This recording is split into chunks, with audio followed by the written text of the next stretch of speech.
Oke, assalamualaikum warahmatullahi wabarakatuh. Kami dari kelompok 2. Di sini kami mendapatkan topik kedua yaitu tentang OCR untuk konversi gambar ke teks ya. Kita akan menganalisis jurnal terkait topik tersebut. Oke, di sini ada nama kelompok yaitu yang pertama ada Mas Fakih Abdullah dan saya sendiri Muhammad Rafi Fulana. Nah, di sini untuk review jurnal yang akan kita lakukan, kita akan memaparkan identitas, ringkasan isi, dan juga analisis kritis untuk masing-masing jurnal yang sudah kami dapatkan. Untuk jurnal yang pertama, yaitu ada sistem otomatisasi deteksi dan ekstraksi data KTP berbasis convolutional neural network dan optical character recognition. Dengan penulis Fatih Gesang Panuntun dan RR Hajar Puji Sejati dan dipublish pada tahun 2024. Sinta 4. Oke. Kemudian untuk jurnal 1 ringkasan isinya. Nah, di sini untuk identifikasi masalahnya untuk yang jurnal 1 itu pada jurnal 1 ini mengidentifikasikan masalah utama yaitu pengelolaan data KTP yang masih dilakukan secara manual. Nah, proses manual ini itu dinilai tidak efisien karena rentan terhadap kesalahan dan memakan waktu. Nah, solusi yang ditawarkan adalah mengintegrasikan data KTP ke dalam sistem digital menggunakan teknologi OCR untuk meningkatkan efektivitas dan efisiensi proses administratif. Nah, lalu untuk yang selanjutnya adalah tinjauan pustaka. Nah, tinjauan pustaka dalam jurnal 1 ini itu membahas berbagai penelitian terdahulu mengenai penggunaan OCR untuk eKTP. Nah, beberapa metode seperti template matching correlation dan CNN itu telah diuji dengan hasil akurasi yang bervariasi tergantung kondisi fisik KTP-nya. Nah, penelitian ini juga menjelaskan tahapan sistematis yang dilakukan mulai dari identifikasi masalah hingga penarikan kesimpulan. Nah, kemudian untuk metode penelitian pada jurnal 1 ini itu melibatkan penggunaan data sekunder seperti gambar KTP dan dokumen yang non KTP untuk melatih model CNN. Nah, arsitektur model ini terdiri dari convolutional layer, lalu ada max pooling dan dropout untuk mencegah overfitting. Nah, hasil pengujian itu menunjukkan bahwa akurasinya itu 92%. Nah, untuk akurasi presisinya itu 100% dan recall-nya itu 85%, yang mengindikasikan kinerja modelnya itu baik. Nah, kemudian untuk hasil temuannya di jurnal 1 ini dia memiliki kelebihan dalam relevansi praktisnya, yaitu mengatasi masalah nyata di Indonesia. Namun ada juga kekurangannya yaitu terletak pada tidak adanya pembahasan mendalam tentang penanganan KTP dengan kualitas gambar yang rendah. Itu misalnya seperti kayak buram atau rusak yang sering terjadi lah di lapangan pada umumnya. Nah, seperti ini ya kelebihan jurnal dan kekurangan jurnalnya. Lalu kemudian untuk jurnal yang kedua, judulnya adalah implementasi Kenny Filter Optical Character Recognition untuk identifikasi tanda nomor kendaraan bermotor. Kalau tadi kan OCR untuk KTP ya, ini untuk identifikasi tanda nomor kendaraan bermotor.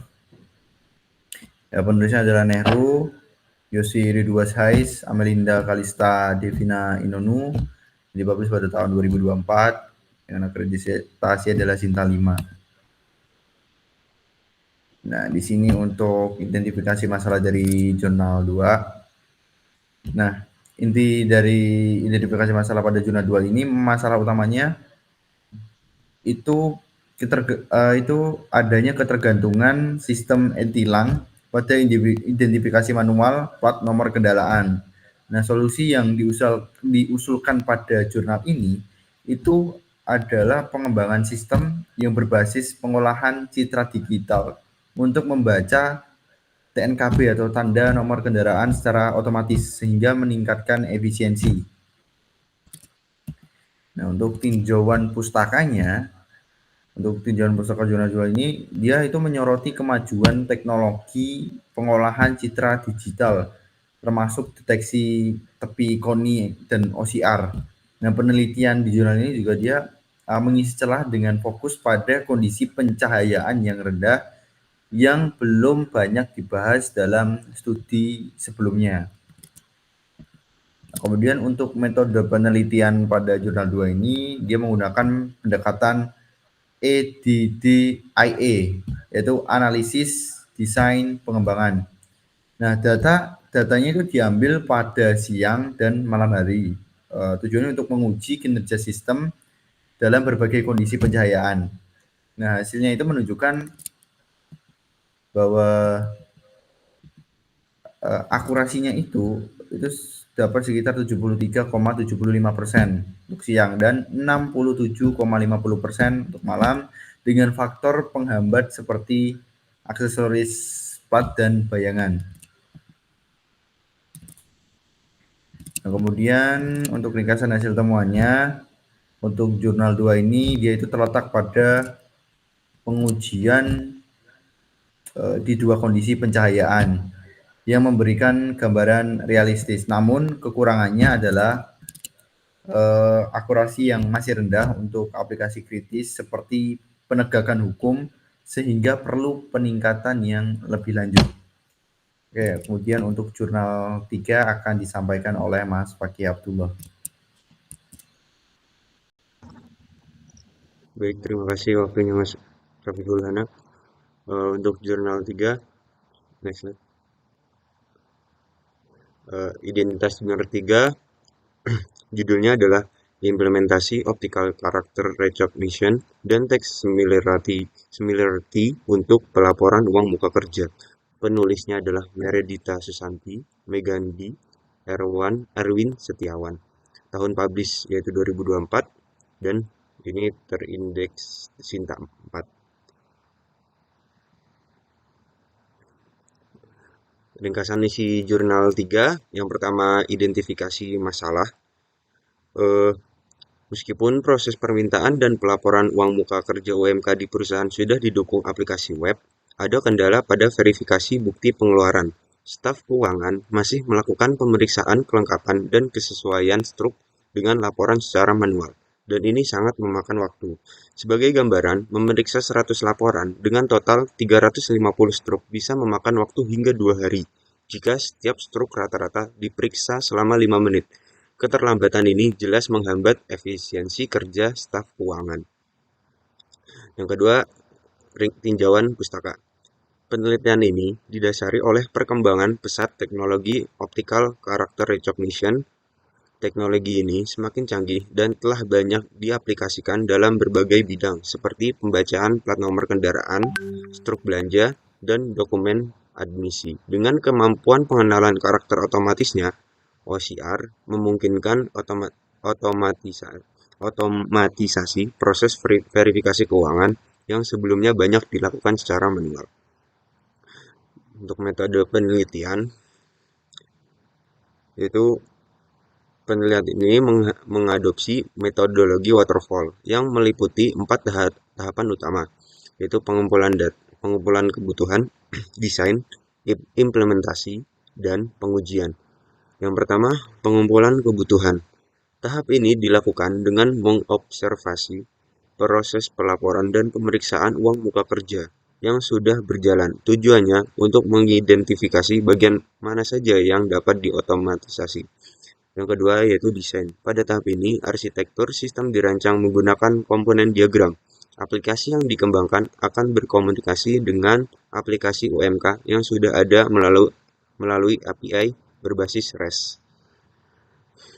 Step ketiga, metode penelitian yang ketiga, yaitu implementasi. Sistem dikembangkan menggunakan bahasa pemrograman PHP. Aplikasi mengintegrasikan layanan OCR eksternal dan Verify untuk mengekstrak teks dari bukti pembayaran. Untuk mencocokkan item pengeluaran pada laporan dengan hasil OCR. Digunakan algoritma kesamaan teks atau text similarity berbasis Levenshtein distance. Sebuah item dianggap sesuai jika tingkat kemiripannya lebih dari 80%. Untuk metode penelitian yang terakhir adalah pengujian. Pengujian fungsional dilakukan untuk memastikan kemampuan aplikasi dalam bertukar data dengan sistem eksternal dan mencocokkan teks dengan akurat. Hasil temuan jurnal ketiga ini, yaitu sistem yang dikembangkan berhasil mengotomatisasi proses pemeriksaan bukti pengeluaran dengan laporan uang muka kerja. Aplikasi mampu mengirimkan berbagai format file, JPEG, JPEG, PNG, atau PDF ke layanan OCR Verify dan menerima hasilnya dalam format JSON dalam waktu kurang dari 1 menit. Sistem juga berhasil mengidentifikasi dan mencocokkan transaksi dengan tingkat akurasi yang tinggi. Meskipun demikian, sistem ini masih memiliki keterbatasan. Seringkali kode pada beberapa kwitansi keliru dibaca sebagai jumlah barang. Selain itu, aplikasi belum mampu menangani perhitungan diskon dan pajak yang ada pada bukti pembayaran, yang dapat menyebabkan penolakan item padahal item tersebut sudah sesuai. Pemeriksaan manual menunjukkan bahwa item dengan tingkat kemiripan di atas 65% cenderung merupakan item yang sama dengan yang dilaporkan. Untuk analisis kritis, yaitu ada dua kelebihan dan kekurangan. Yang pertama, kelebihan jurnal. Penggunaan teknologi OCR Verify dan algoritma Levenshtein Distance menunjukkan penerapan praktis dari teori ke dalam solusi nyata. Arsitektur sistem yang menggunakan API juga menunjukkan pendekatan modern dalam pengembangan perangkat lunak. Untuk kekurangan jurnal ini, yaitu pengujian dilakukan dengan 9 bukti pembayaran. Meskipun formatnya berbeda, jumlah sampel ini mungkin belum cukup untuk menggeneralisasi performa sistem terhadap berbagai jenis dan kualitas truk yang lebih kompleks di dunia nyata. Selanjutnya yaitu jurnal keempat. Identitas jurnal keempat, judulnya adalah Implementasi Metode Deep Learning untuk Klasifikasi Gambar Tulisan Tangan. Penulisnya yaitu ADR Arif Effendi, Favorizon Roasting Lumban Raja, Akmal Junaidi, dan Admi Syarif. Tahun publikasi tahun 2023, untuk Sintanya itu Sinta 5. Yang ringkasan isi, yang pertama adalah identifikasi masalah. Penelitian muncul dari tantangan pengenalan tulisan tangan manusia yang sangat bervariasi antar individu, sehingga seringkali sulit dibaca atau dikenali. Kesulitan ini bisa menghambat berbagai aktivitas, terutama pada transaksi yang memerlukan input tulisan tangan.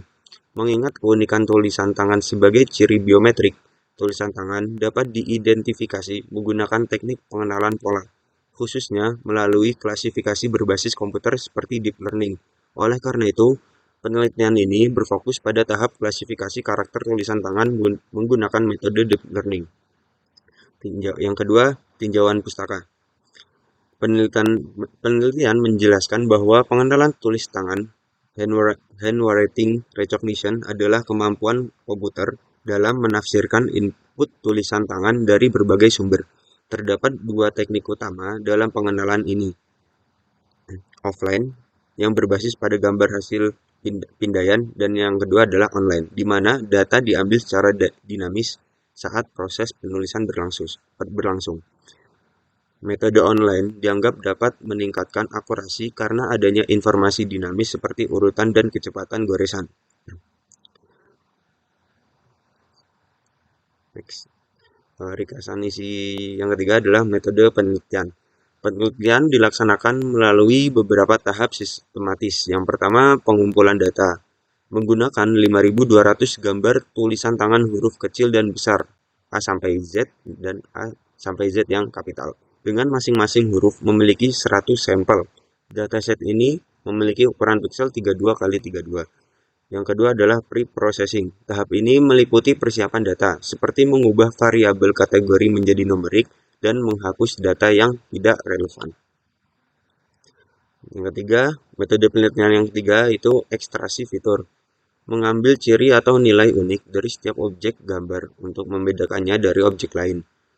Metode penelitian yang keempat adalah klasifikasi. Metode yang digunakan adalah deep learning dengan model sekuensial dari keras. Model ini melibatkan penggunaan dropout untuk mencegah overfitting, dan fungsi aktivasi softmax pada layar DiffDance. 5. Evaluasi. Kinerja model dievaluasi menggunakan metode K-fold cross validation dengan K sama dengan 10 yang diulang sebanyak 10 kali. Metode ini dianggap cocok untuk mengevaluasi pengklasifikasi pada jumlah data yang terbatas. Akurasi dihitung menggunakan rumus standar pembagian jumlah identifikasi benar dengan jumlah total data. Dalam penelitian ini, melakukan 25 kali percobaan dengan memvariasikan jumlah layer 1 hingga 5 lapisan dan jumlah epoch, itu 100, 200, 300, 400, dan 500. Ringkasan isi yang selanjutnya adalah hasil temuan. Sistem berhasil mencapai tingkat akurasi tertinggi sebesar 58,36%. Hasil optimal ini diperoleh menggunakan arsitektur dengan dua lapisan, terdiri dari 512 dan 256 unit, dan pelatihan sebanyak 500 epoch.